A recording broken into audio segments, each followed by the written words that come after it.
ચક્રવર્તી સમ્રાટ છે, પણ લોકશાહીના તત્વો જુઓ આખા પ્રસંગમાં, કે ધર્મસત્તાની અનુમતિ, આજ્ઞા, એની સંમતિ લીધી, આજ્ઞા લીધી, આશીર્વાદ લીધા, અને સાથે સાથે સચિવો, સેવકો એની સાથે પરામર્શ કરી અને એમનો અભિપ્રાય જાણ્યો કે જો પાંચહી મત લાગે નીકા, આ વાત તમને લોકોને યોગ્ય લાગતી હોય, and if you are with me તો કરહું હર્ષિ રામ હિ ટીકા, તો રામનું રાજ તિલક કરું, ये हमारी परंपरा है।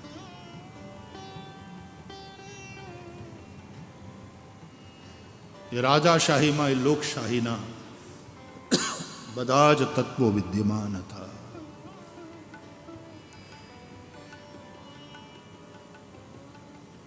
અને પછી સચિવોએ પણ જ્યારે એમ કહ્યું કે મહારાજ આપ કરોડ વર્ષ જીવો, પણ આપે પ્રજાના હૃદયની વાત કરી.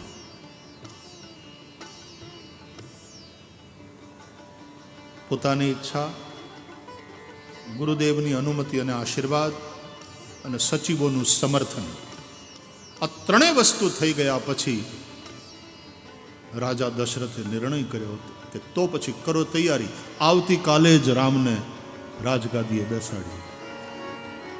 આવતીકાલે? આ નિર્ણય ખોટો, કારણ કે શુભમાં કાલ નહીં. અને આવતીકાલે જ રામનું રાજ તિલક કરું, એ આવતીકાલ કમસે કમ દશરથજીના જીવનમાં ક્યારેય ન આવી. તમને નથી લાગતું જીવન સાફલ્યના સૂત્રો મળે છે કથામાંથી? શું કામ કથાઓ સાંભળીએ છીએ? શું કામ આવા ખર્ચા, સમય, સંપત્તિ, શક્તિ આમાં શા માટે લગાડીએ છીએ? જીવન શાશ્વત છે. જીવન સાથે જોડાયેલા પ્રશ્નો પણ હંમેશા રહેવાના, એ પ્રશ્નોના પ્રકાર બદલાવાના, પણ પ્રશ્નો હંમેશા રહેવાના. અને એ પ્રશ્નોના સમય અને દેશ એટલે કે સ્થાન અનુસાર એના સમાધાન નવા નવા નવા મળતા રહે. એટલા માટે કથા, એટલા માટે સત્સંગ, અને એટલા માટે વર્ષોથી કથાઓ થયા કરે છે. ઘણાને એમ થાય કે એની કથા કેમ જૂની થતી નથી, એનું ભાગવત ને એનું રામાયણ ને એ નહીં ગીતાના વર્ષોથી કેવાવાળા કીધા જાય છે, સાંભળવાવાળા સાંભળે જ જાય. ગંગા એની એ હોવા છતાં પાણી એનું એ નથી. અવિરલ વહેતી ગંગાનું પાણી હર ક્ષણ બદલાતું રહે છે અને તેથી તાજું રહે છે. કથાને પણ ગોસ્વામી તુલસીદાસજીએ એટલા માટે ગંગાની ઉપમા આપી છે. પૂછે રઘુપતિ કથા પ્રસંગા, સકલ લોક જગ પાવની ગંગા, ધન્ય ધન્ય ગિરિરાજ કુમાર,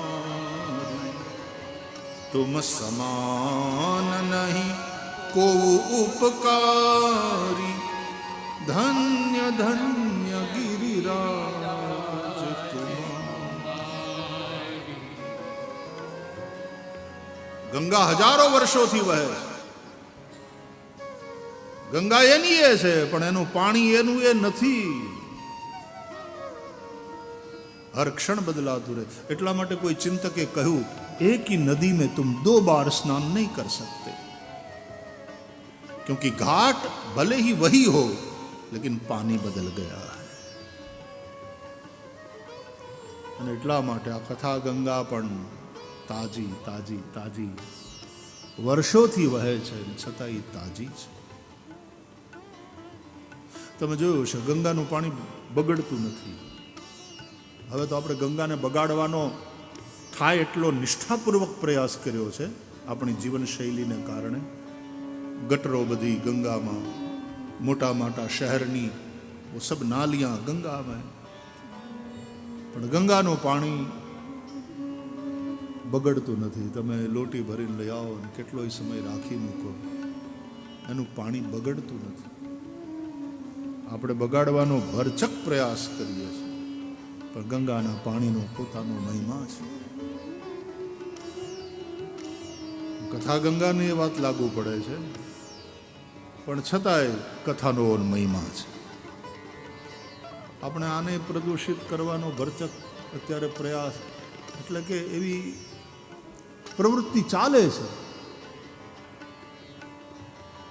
પણ છતાંય આ કથા ગંગાનો મહિમા એમને એમ ટકી રહ્યો છે.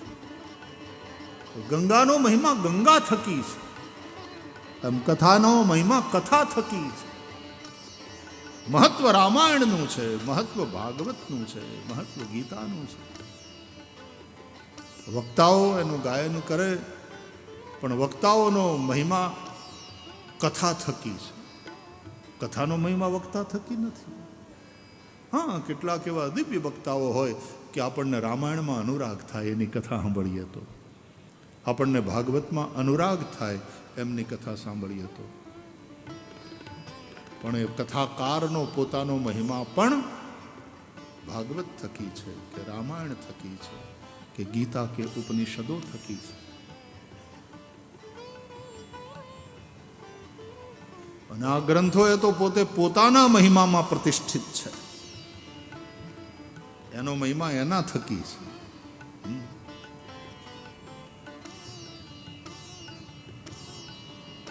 તો પગના દેવ વિષ્ણુ સૌથી મહત્વની વાત. પગ ચાલતા રહે ત્યાં સુધી તમારું જીવન ચાલતું.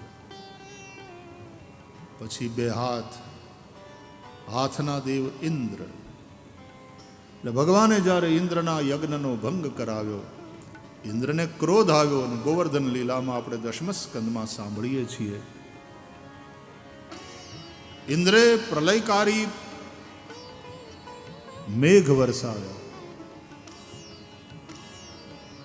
ચારે બાજુ જળબંબાકાર.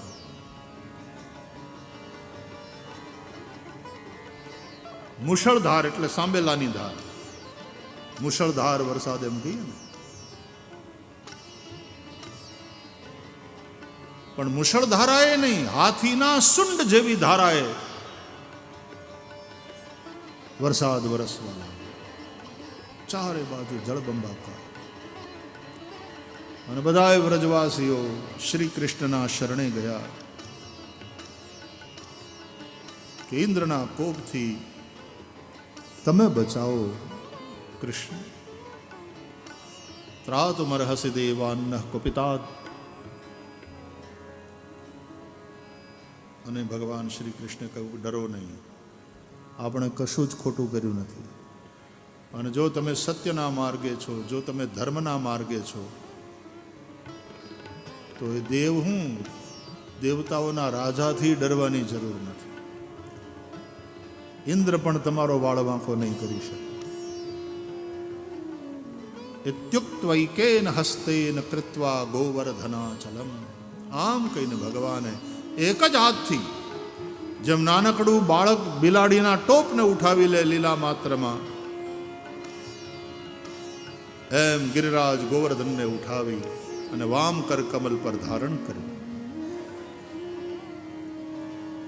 તો ભાગવતના આચાર્યો એમ કહે છે કે આ ભુજા છે ને એના દેવ ઇન્દ્ર, એટલે ઇન્દ્રે જે આ લટકું કર્યું ને, અને ભગવાનની સામે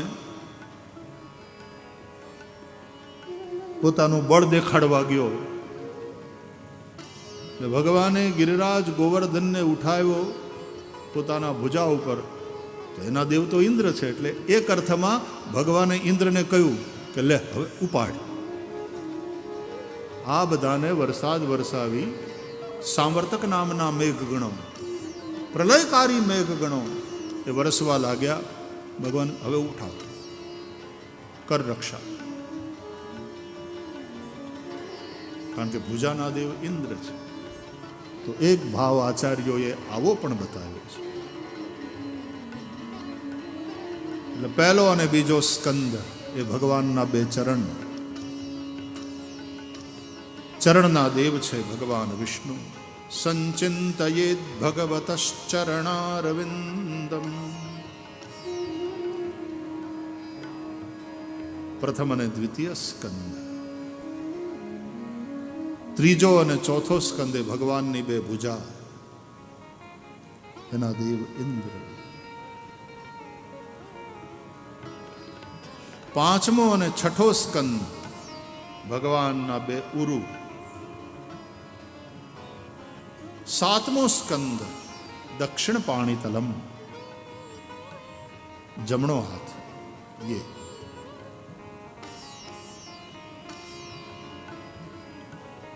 ભુજાઓમાં બળ, કાંડામાં કૌવત, પણ હાથની આંગળીઓમાં કલા હોય. ઘણા માત્ર હાથની આંગળીઓથી એવા સરસ પેઇન્ટિંગ કરે, એ હાથની આંગળીઓને અંગૂઠામાં જ કલમ પકડાય, લખાય પણ ખરું અને ચિત્રામણ પણ થાય.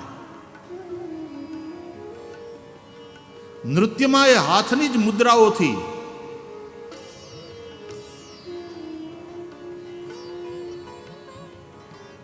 કેવા કેવા ભાવો પ્રગટ કરવામાં આવે. અરે પૂજામાં પણ મુદ્રાઓનું મહત્વ છે. ભગવાનને જમાડતા હોય તો ગ્રાસ મુદ્રામ પ્રદર્શ્ય, ભગવાનને જમાડો. ધેનુ મુદ્રયા અમૃતિકૃત્ય ચક્રેણ સંરક્ષ્ય ગ્રાસ મુદ્રામ પ્રદર્શ્ય. ઓમ પ્રાણાય સ્વાહા, ઓમ અપાનાય સ્વાહા.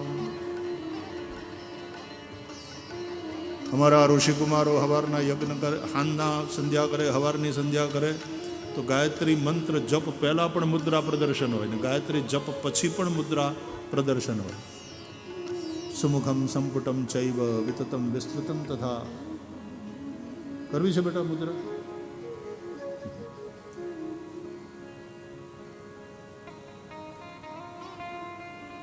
જપના અંતે પણ મુદ્રા, જપની પહેલા પણ મુદ્રા, તો નૃત્યની અંદર પણ મુદ્રા. આપણા ધાર્મિક કર્મકાંડમાં પણ મુદ્રાઓ, એનું મહત્વ છે. અને વેપારી હોય તો એના તિજોરીમાં ન્યાય મુદ્રા, એનું બહુ મહત્વ. અને ઘરે હોય તો ભદ્રા, સ્ત્રી એ ભદ્રા હોય, સુભદ્રા હોય તો કૃષ્ણની બેન. ભગવાન શ્રી કૃષ્ણ જ પોતાના સખા, ભાઈ કે શિષ્ય એવા અર્જુનને વરાવરાવે છે. સુભદ્રા કૃષ્ણ જ આપે છે. શ્રી કૃષ્ણની કૃપાથી સુભદ્રા અર્જુનને પામ્યા અને અર્જુન સુભદ્રાને પામ્યા. સુભદ્રા સારી રીતે કલ્યાણ કરનારી.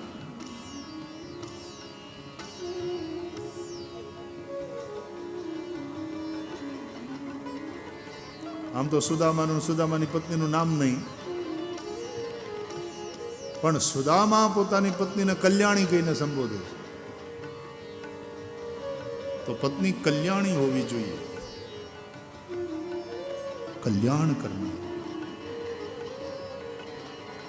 અર્જુન નર છે, શ્રી કૃષ્ણ નારાયણ છે. નારાયણની કૃપાથી જ નરને સુભદ્રા વરી છે. આપણે મહાભારતની કથામાં જવાનો સમય નથી, પણ તમે મહાભારતનું થોડુંક જો વાંચન કર્યું હશે તો અર્જુનની વૃત્તિ આમ ભટકતી રહે છે. કોઈ એક સ્ત્રીની અંદર સ્થિર નથી. એ પોતાની કુશળતાથી મત્સ્યવેધન કરીને દ્રૌપદીને મેળવ્યા, પણ માતાજીની આજ્ઞા અનુસાર દ્રૌપદી તો 5 ભાઈઓના પત્ની. कुछ न कुछ वो टीस वो अर्जुन के अंदर है. તો એના પછી વનવાસ અર્જુનને થયો અને દરમિયાન પાંડવોને થયો ભેગા ભેગા, પછી અર્જુનને એકલા નહીં થયો. અને દરમિયાન ચિત્રાંગદા વગેરે કેટલી સ્ત્રીઓના પેલામાં એ થતા થતા થતા પછી ભગવાન સાધુના વેશમાં હતા અર્જુન, અને ભગવાનની બેન સુભદ્રાને જોઈ